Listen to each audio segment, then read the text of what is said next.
நம்ம திருச்சி சைடில் compound wall tomorrow பார்த்தீங்கன்னா பிளிந்த் பீம் காங்கிரீட் வந்து நம்ம போட போகிறோம்.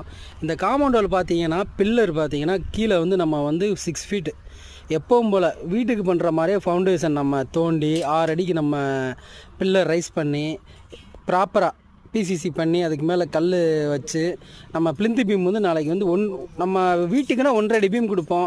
காம்பவுண்ட் வால்ன்றனால பார்த்தீங்கன்னா 1.25 அடி 1.25 கொடுக்குறோம். பீமோட இது ஹைட்டு வந்து 1.25 அடி. இந்த பில்லரோட இது அளவு பார்த்தீங்கன்னா 1:3, அதாவது 1.25 வந்து வீட்டுக்கு யூஸ் பண்ணிக்கலாம். அதே 3/4 பில்லர் யூஸ் பண்ணலாம். இது 1:3 பில்லரு 12 mm ராடு யூஸ் பண்ணியிருக்கோம். அது போக வந்து பிளிந்த் பீமு 1.25 அடி ஹைட்டு. அப்படியே வீட்டோட ஸ்ட்ரக்சர் தான், ஒரு டிஃப்ரெண்ட்டும் இல்லை.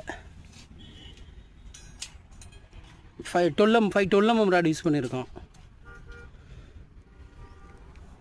டுமாரோ சீட் அடைச்சி காங்கிரீட் போட போகிறோம்.